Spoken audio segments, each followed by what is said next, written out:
Pandaria, an ancient land shrouded in mysteries, a land of secrets, swaddled in mists for 10,000 years. The final gift to the people of Pandaria from the last emperor, Xiao Hao. And now, after many millennia, Pandaria has re-emerged from the mists into a world full of conflict.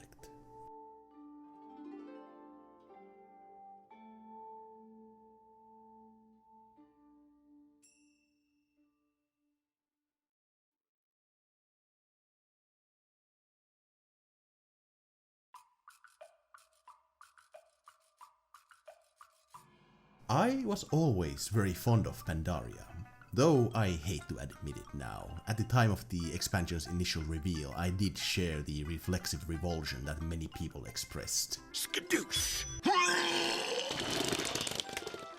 It's a joke, I actually really like those movies. This revulsion, this knee-jerk reaction was very quickly replaced by a deep appreciation for what the expansion brought to the game, and to the world of Azeroth as a whole. As a role player, immersion has always been an obvious key factor in my enjoyment of World of Warcraft, and Mists of Pandaria is by far the number one on my list in that aspect among all the expansions. The music, the art design, the zones, all the individual parts combined with the storyline makes questing in Pandaria the best it has ever been. Better than Warlords, better than Legion, and better than Battle for Azeroth. For me at least. I don't level alts very often. I usually give up out of boredom when I'm sent to Outland or Northrend for the umpteenth time. But Pandaria... it's like a gently caressing cool breeze on a summer's day. It soothes me beyond anything else in this game. The Pandaria leveling experience is the only one I never get bored of. To be clear, I do enjoy many other leveling zones in the game, but Pandaria is special to me in that aspect. Pandaria is so unlike anywhere else in WoW, and perhaps that is why it resonates with me so well, why it feels so reinvigorating every time I reach it. The way I see it is that every expansion before and since have been firmly tied to the greater story of the Warcraft universe.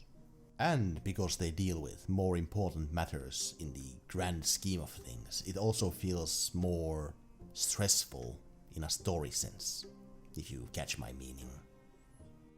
The Burning Crusade was about Illidan and Outland, very important. Wrath of the Lich King was all about dealing with Arthas, very important. Cataclysm was Deathwing reshaping the whole world and the resulting chaos, also end of the world, kind of. Very important.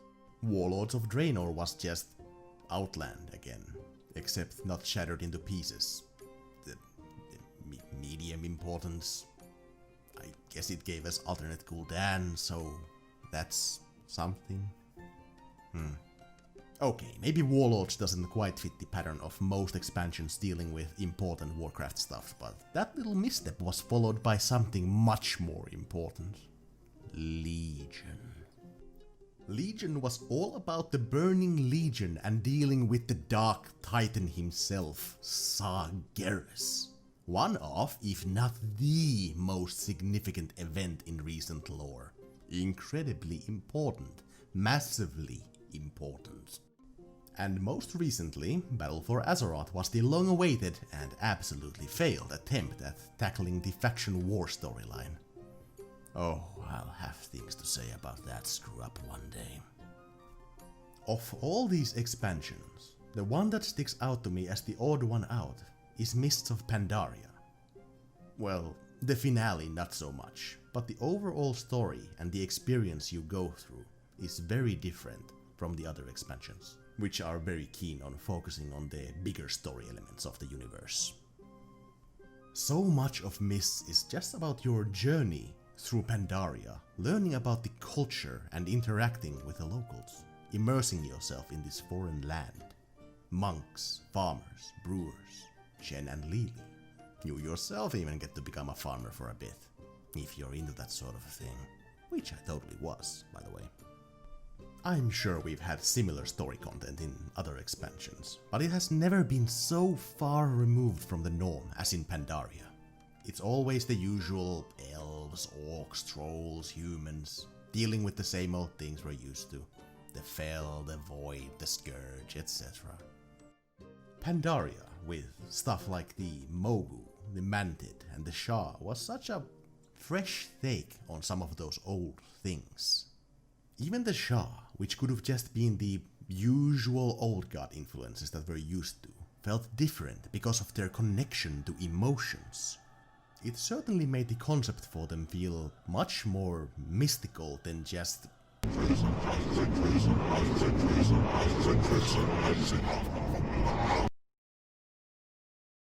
What I'm trying to say is that the Shah were pretty fucking cool for what they were, considering what they could have been. I mean, even just their presentation is one of the most captivating things WoW has ever managed to put out. I'm a big fan of the ink painting like blacks and whites, it's very striking. I can easily say that the Shah are my favorite incarnation of the old god presence in World of Warcraft. They are so striking, so unique, and so interesting. It all feels like there is a very distinct separation between the rest of the world and Pandaria. Hell, maybe that's why G and Aissa are not allowed to do anything anymore, even though they're supposedly there to represent the Pandaren of their faction. Pandaren, which we hardly ever see, let alone hear speak. God, the Pandaren really got kicked off to the curb after their time in the limelight was over, didn't they? Though, I suppose it is understandable. That difference that makes their expansion content so refreshing and unique is also a curse. Which is a shame, really, since the lore behind the Pandaren is some of the most captivating stuff in the whole game. It's wonderful. And yet, despite all this, after all the praise I can heap on the presentation and the content of the expansion, even though I love everything about Pandaria, I still cannot play a Pandaren. I have no idea what it is about them. I love the Pandaren as a race, but I just cannot imagine a world where I would ever play one. If I go back to watch the Burdens of Xiao Hao shorts, I always go, yeah, this is awesome, I love this stuff, I'm so into this, yeah, Pandaren. But then, when I consider playing one, a Pandaren I mean, I draw a blank. No role-playing investment can get me to play a Pandaren.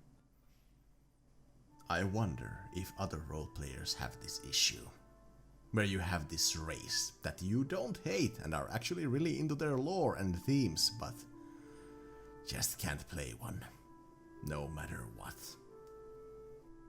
This brings me great shame as a role player. Like I'm still bound by that Kung Fu Panda attitude, even though I should know better.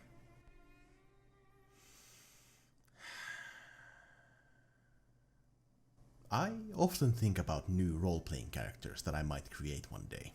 Their broad concepts, their backstories, how I'd gear them, what kind of role-playing guilds I'd like to join as them. Oftentimes, I get inspiration from specific locations in the world, as well as the surrounding lore.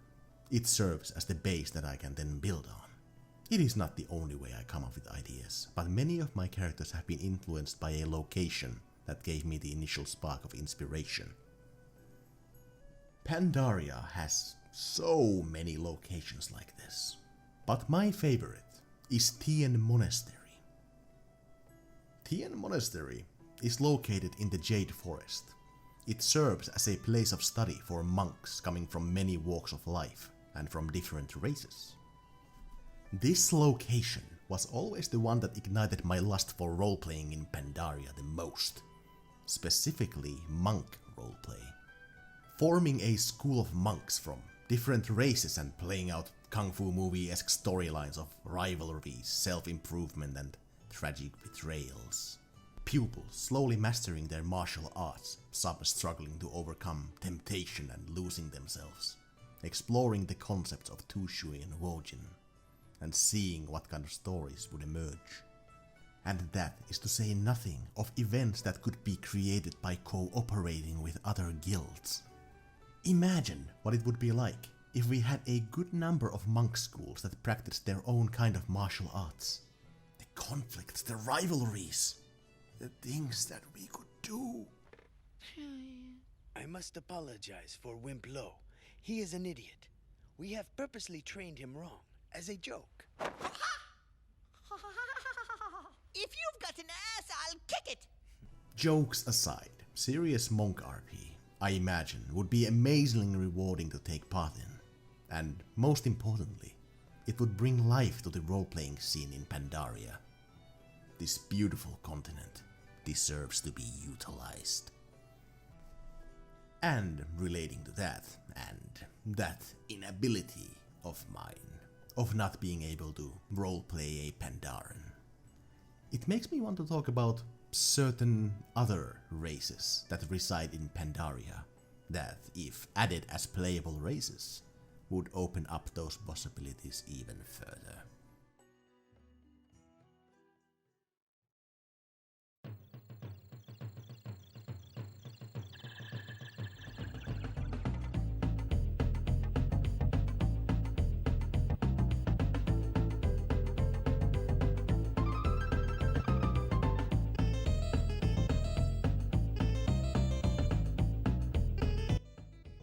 The storyline in the Jade Forest introduces two races, or two specific tribes of these races, that join forces with the Horde and the Alliance respectively. The Hozen of the Gruken tribe, that means killing tribe by the way, join forces with the Horde, and the other race we will discuss in a few minutes join the Alliance.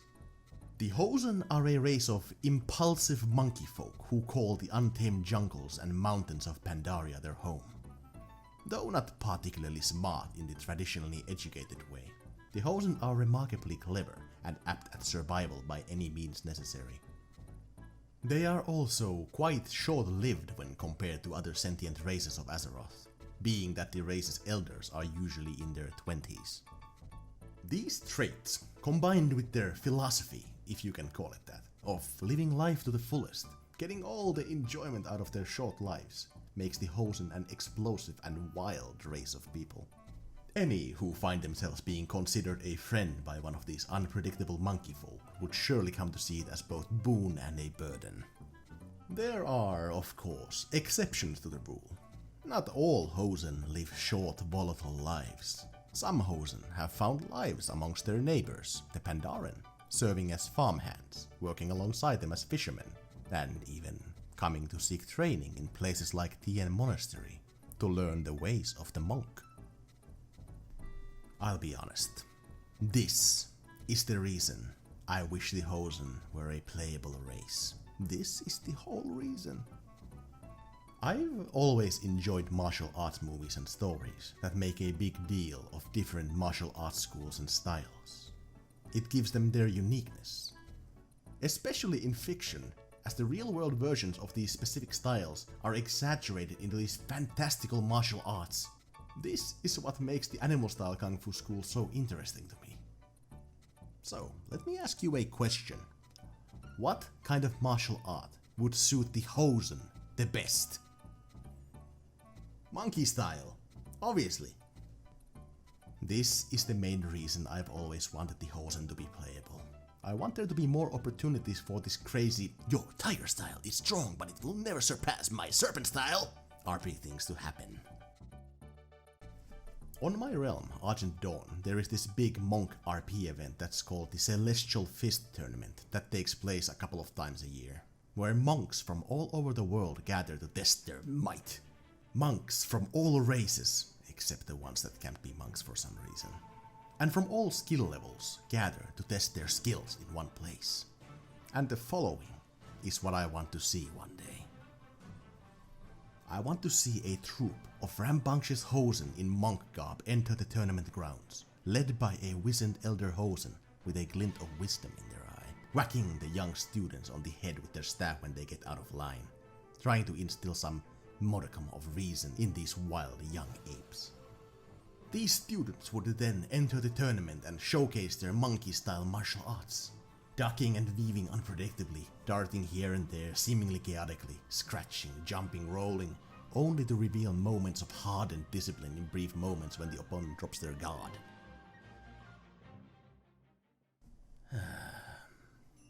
That's my end goal with all this, really. I want the Hozen to become available so that Pandaria will be a little more viable as a mainstay location for RP, rather than as that place you go to maybe once a year. I want Pandaria to have the chance to be the focus for more people, rather than a rare exception. This is all motivated by my own hopes and dreams, but I guess that's what this was all about in the first place, since the first video. I still haven't given up, by the way. I still send that suggestion about the tents to Blizzard every day.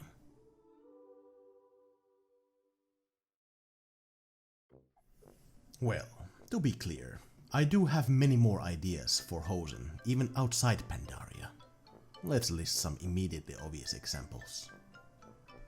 For one, I could easily see Hozen working together with goblins as literal grease monkeys. Puns. Their volatile nature fits in perfectly to the equally volatile undertakings of goblins. It's a perfect match. They would also make for very good sailors and/or pirates. The image of a Hozen hanging on the riggings of a sailboat with a cutlass in their teeth and a bottle of rum in their hand is very appealing to me. In the same vein, they'd also make for excellent additions to criminal guilds. A Hozen would make for a very good fit in a criminal organization. I mean, just think about it. Not to mention, there is also the canonical presence of the Hozen in the Horde military, as there are even Hozen soldiers present in Zuldazar as a part of the Horde vanguard in Dazar lore. That already is a pretty good basis for Hozen characters, as it confirms that they are still around. But to be honest, returning to my initial motive, my biggest reason for wishing for them is the opportunity for expanding monk and Pandaria roleplay in general. I'd make a Hozen monk in a heartbeat and never leave. But truthfully speaking, it's not very likely to happen, ever. Here's the thing about the Hozen. The case for adding them isn't as simple as the allied races that we've had recently. Their skeleton is completely different. The Hozen, due to their unique monkey-esque knuckle-dragging movements, don't work the same way as other races, like, say, the Ice Trolls, whose models, despite their bulkiness, works with most gear in the game. They're just a modified version of the troll model after all. But the Hozen? They're completely different. The gear that the Hozen model comes with, when viewed in programs like WoW Model Viewer, are tied to preset skins. The armor is custom made for them. They don't work with player gear. Meaning that if Blizzard ever did decide to add them, they'd need to get the gear meant for players working with the Hozen's animations. And, speaking of, they'd need to create a bunch new animations for classes and interactions. It's a lot of work for little return. For Blizzard of today, I don't know if they'd be up for it. But it sure would be neat. Well, this is off to a great start. I have to say, it's much easier to expect negative outcomes than it is positive ones, isn't it? I guess I'm what you'd call a positive pessimist. Hoping for the best, expecting the worst. Well, we're not quite done here yet, are we? It is time to discuss that mystery race that I mentioned earlier. You know, the other one. And this one actually has a chance of one day becoming a playable race. How novel.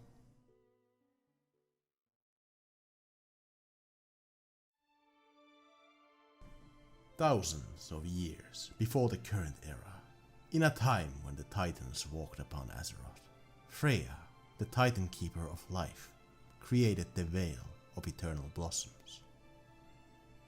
This valley, brimming with titanic energies of life, served as the cradle of rebirth for a particularly lucky race of people.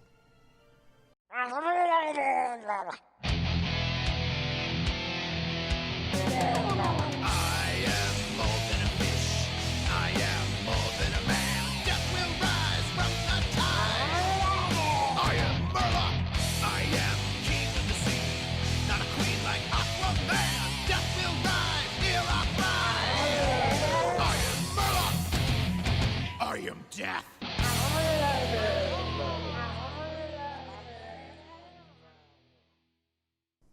Yes, Murlocs.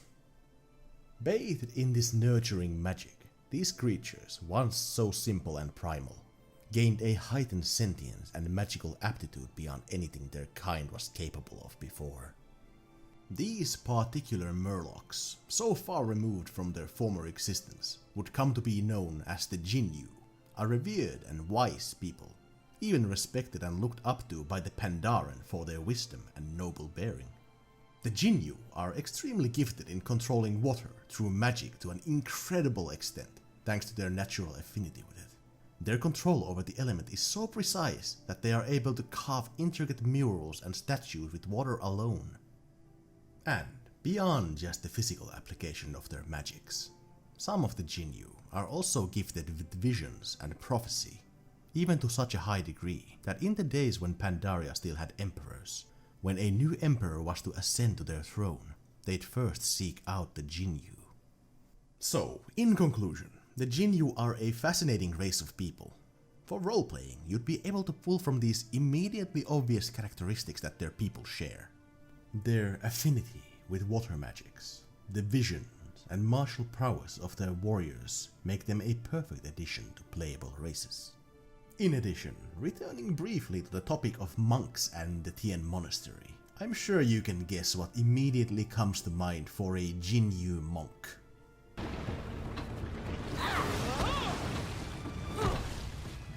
I see you've learned a new trick, but I didn't come this far to lose to you.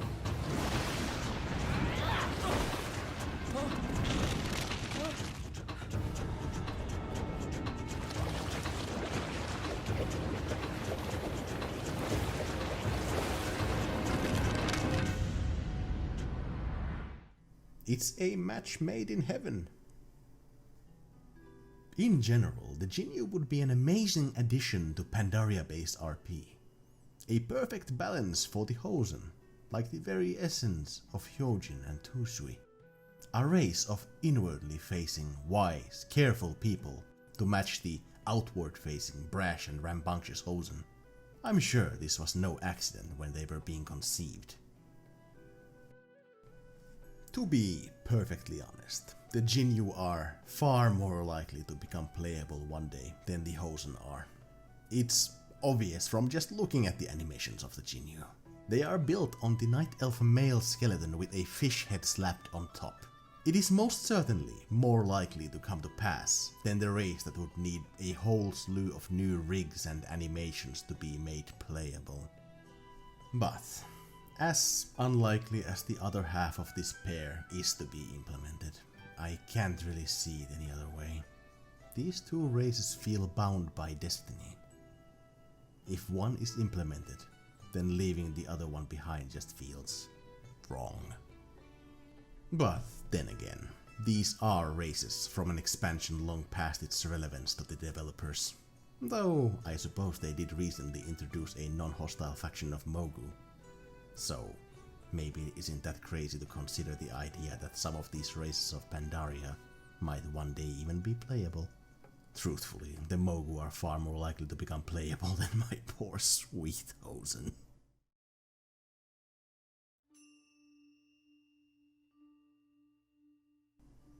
It is fun to entertain these thoughts once in a while.